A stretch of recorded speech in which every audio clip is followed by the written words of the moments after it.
أعوذ بالله من الشيطان الرجيم. بسم الله الرحمن الرحيم.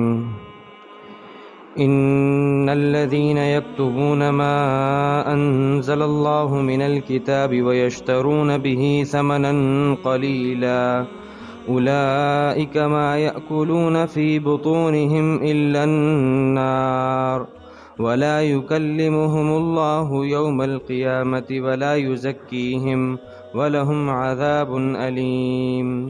أولئك الذين اشتروا الضلالة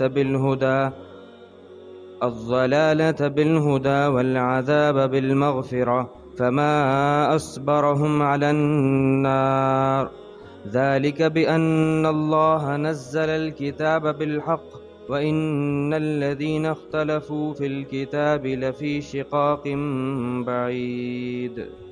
صدق الله العظيم. رب اشرح لي صدري ويسر لي أمري واحلل عقدة من لساني يفقهوا قولي. سورۃ البقرہ کی آیت نمبر 174، 75 اور 76 تین آیات آپ کے سامنے تلاوت ہوئیں. دعا فرمائیے اللہ تعالیٰ آیات کا صحیح مفہوم عرض کرنے کی توفیق عطا فرمائے.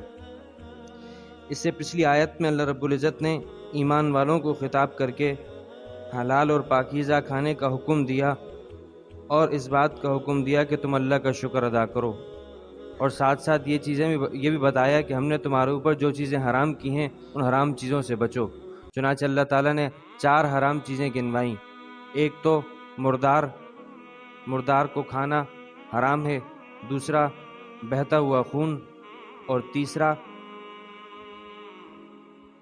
اللہ تعالیٰ فرماتے ہیں کہ وہ خنزیر کا گوشت، اور چوتھا غیر اللہ کے نام پر جب کسی جانور کو یا کسی چیز کو نامزد کر دیا جاتا ہے تو وہ بھی حرام ہو جاتی ہے.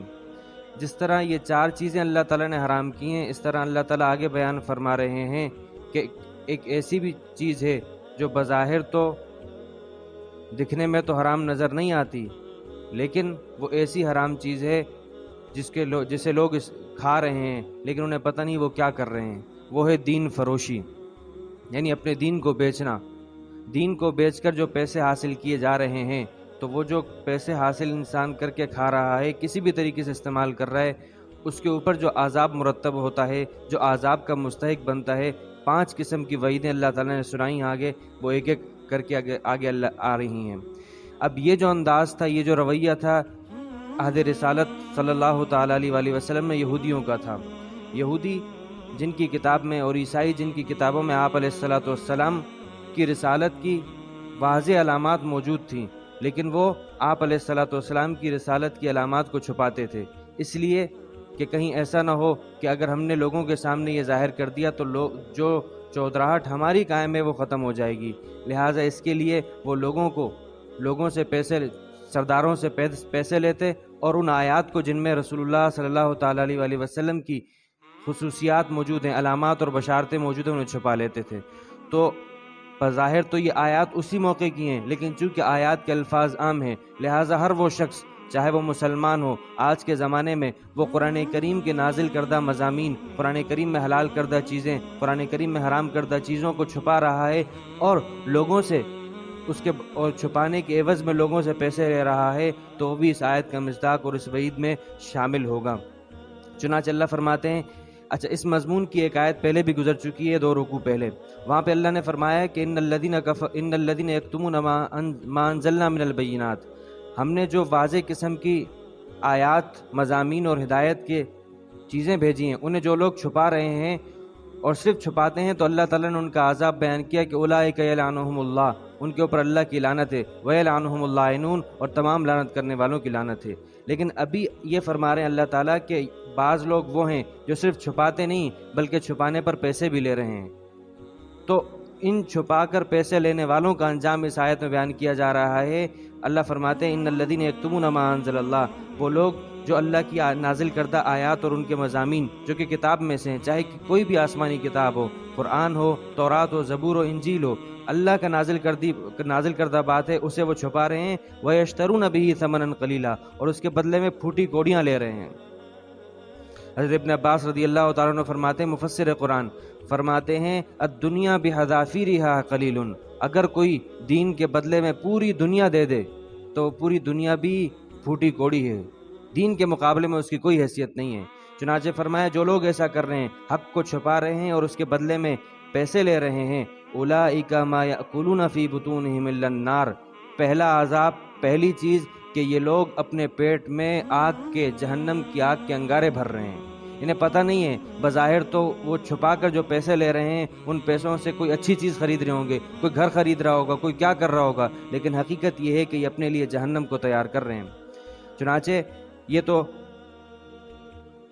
آج لوگوں پر گناہوں کے اثرات ہیں، ورنہ حقیقت یہ ہے کہ واقعتاً حرام جو چیز کھائی جا رہی ہے وہ انگارہ ہے، آگ کا انگارہ ہے، لیکن ہمیں گناہوں کی ظلمت کی وجہ سے وہ آگ کے انگارے نظر نہیں آ رہے۔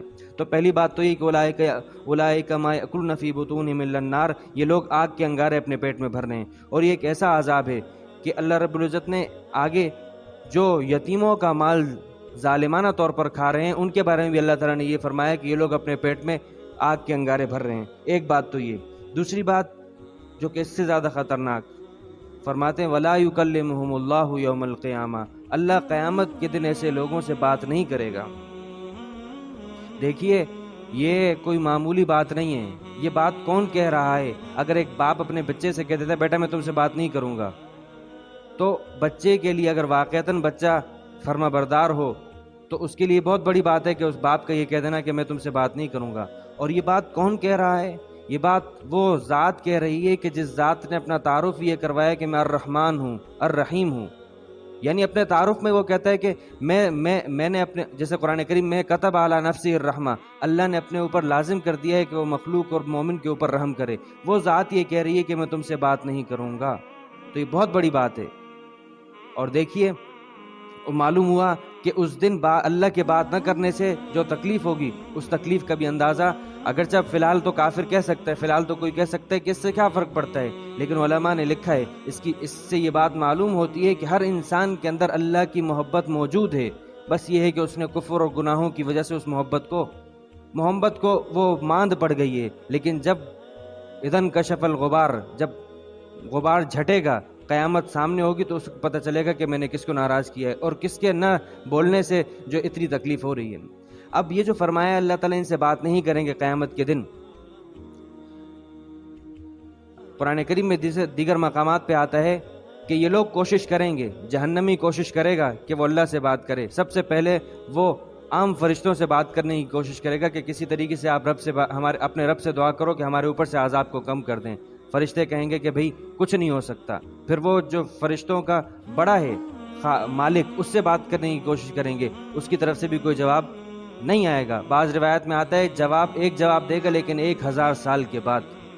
بالآخر ان کی جرت کر کے کہیں گے چلو ہم اللہ ہی سے بات کرنے کی کوشش کرتے ہیں، اللہ سے بات کرنے کی کوشش کرتے ہیں۔ سورہ مومنون میں اللہ تعالیٰ نے فرمایا کہ یہ لوگ کہیں گے کہ یا اللہ آپ ہمیں اس جہنم سے نکال دیجئے، اگر ہم نے دوبارہ یہ کام کیے تو پھر ہم بڑے ظالم ہوں گے، ایک دفعہ آپ ہمیں نکال دیجئے۔ اللہ فرمائیں گے اخسؤوا فیہا، دھتکارے ہوئے پڑے رہو، صرف اتنا جملہ اللہ فرمائیں گے کہ تم دھتکارے ہوئے پڑے رہو، ذلیل اور خوار ہو کر پڑے رہو۔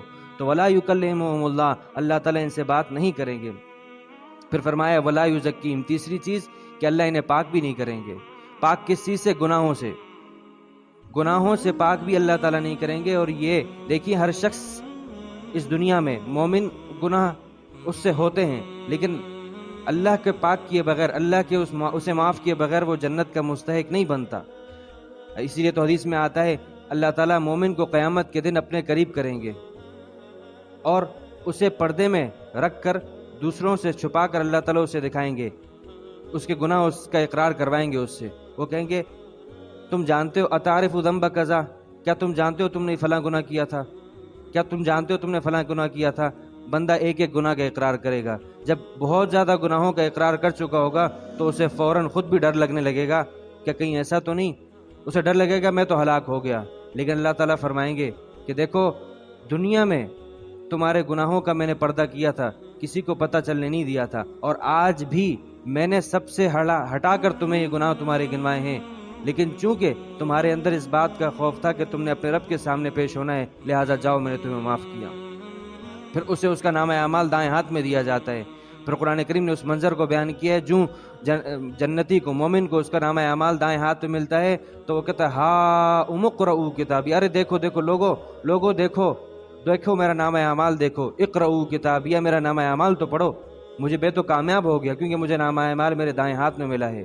کیوں؟ انی ظننت انی ملاق حسابیہ، کیونکہ میرا یقین تھا، مجھے پکا یقین تھا کہ میں نے اپنے رب سے ملنا ہے، لہٰذا میں نے اس کے لیے تیاری کی تھی۔ تو اللہ تعالیٰ کے پاک کرنے سے گناہ جھڑتے ہیں، جنت کا بندہ مستحق ہوتا ہے۔ لیکن جو آدمی اپنے دین کو بیچ رہا ہے، اللہ تعالیٰ فرما رہے ہیں ولا یزکیہم، ایسے کو اللہ تعالیٰ کبھی بھی پاک نہیں کریں گے اس کے گناہوں سے۔ اور صرف یہی نہیں کہ پاک نہیں کیا جائے گا، اس کے گناہ معاف نہیں کیے جائیں گے، بلکہ یہ کہ وَلَهُمْ عَذَابٌ علیم، چوتھی بات ایسے شخص کے لیے ہمیشہ ہمیشہ کا دردناک عذاب ہوگا، کیونکہ اس نے دین کو بیچا ہے اور کفر کو اختیار کیا ہے۔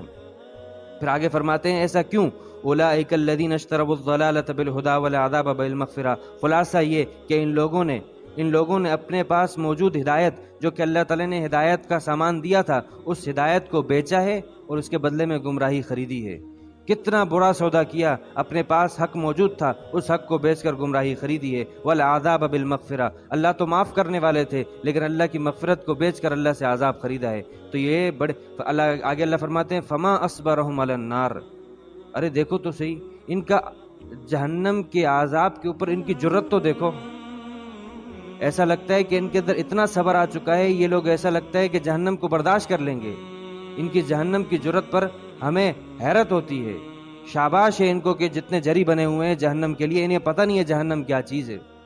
جہنم وہ ہے کہ حدیث میں آتا ہے کہ جب جہنم کو قیامت کے دن حاضر کیا جائے گا تو 70,000 لگامیں ہوں گی اس جنت کی، جہنم کے اس کا اندازہ نہیں ہے۔ تو جہنم کو جب حاضر کیا جائے گا تو اس کی 70,000 لگامیں ہوں گی، اور ہر لگام کو 70,000 فرشتوں نے پکڑا ہوگا اور اسے کھینچ کر لائیں گے۔ اور اس قدر یہ، لیکن انہیں اندازہ نہیں ہے، یہ دنیا کی مستیوں میں مگن ہو کے ان کو اندازہ نہیں ہے کہ جہنم کیا چیز ہے۔ فما اصبرهم علی النار، تو ان کو تو داد دینی چاہیے کہ یہ دنیا میں جو جہنم تیار کر رہے ہیں، لگتا یہ ہے کہ بڑا صبر کر لیں گے لیکن کچھ صبر نہیں کر پائیں گے۔ ذالک بان اللہ نزل الکتاب بالحق، اللہ فرما رہے ہیں کہ ہم نے ان کو جہنم کا مستحق کیوں بنایا، یہ لوگ جہنم کے مستحق کیوں بنے، مغفرت ان کی کیوں نہیں ہوگی، ان سے ہم بات کیوں نہیں کریں گے؟ وجہ اس کی یہ ہے کہ بِأَنَّ اللَّهَ نَزَّلَ الْكِتَابَ بِالْحَقِّ، اللہ فرماتے ہیں ہم نے تو کتاب کو برحق طریقے سے ٹھیک نازل کر دیا تھا۔ اس کے بعد بھی وَإِنَّ الَّذِينَ اخْتَلَفُوا فِي الْكِتَابِ، جو لوگ اختلاف میں پڑے ہوئے ہیں، جو لوگ آپس میں فرقہ بندیوں میں پڑے ہوئے ہیں اور ایک دوسرے کے مخالف بنے ہوئے ہیں اور حق سے روگردانی کی ہوئی ہے، صرف ہوا پرستی، خواہش پرستی کی بنیاد پر اپنی دکانیں چمکائی ہوئی ہیں، تو یہ لفی شقاق بعید، یہ بہت دور کی زدہ زدی میں ہیں، انہیں اندازہ نہیں ہے کہ یہ لوگ کیا کر رہے ہیں۔ تو دیکھیے اس آیت میں اللہ رب العزت نے بڑی وضاحت کے ساتھ یہ بات بیان کر دی کہ جب حق آ جائے تو حق کو چھپانا، اور معذرت کے ساتھ یہ ہمارے معاشرے میں جہاں عام آدمی کا، تو عام آدمی سے بڑھ کر یہ اہل علم یعنی ایک مولوی کے طبقے کا یہ مسئلہ ہے کہ وہ لوگوں کو حق نہیں بتاتا، لوگوں اور سرداروں اور بڑے وڈیروں کے سامنے وہ حق کو چھپا لیتا ہے۔ کیوں؟ کیونکہ اگر بتا دیا تو ہو سکتا ہے کہ ان کی طرف سے جو کچھ مل رہا ہے وہ بند ہو جائے، یا ان کی طرف سے جو ہمیں عزت ہے، جو ان کی نظر میں ہمارا ایک وقار ہے، وہ ختم ہو جائے گا۔ تو یہ سب عارضی چیزیں ہیں، لیکن جب اس کے بدلے میں جو کچھ، اگر کچھ نہیں بھی خریدا، کچھ نہیں بھی پیسے لیے، تو اللہ نے پیچھے بیان کر دیا کہ یہ لوگ لعنت کے مستحق ہیں۔ اگر لیے ہیں پیسے تو یہ انہوں نے جہنم کے آگ کے انگارے اپنے پیٹ میں بھرے ہیں۔ اللہ تعالی ہماری حفاظت فرمائے۔ وآخر دعوانا ان الحمدللہ رب العالمین۔ اللہم لک الحمد کلہ ولک الشکر کلہ وإلیک یرجع الامر کلہ، اللہم لا احصی ثناء علیک انت کما اثنیت علی نفسک۔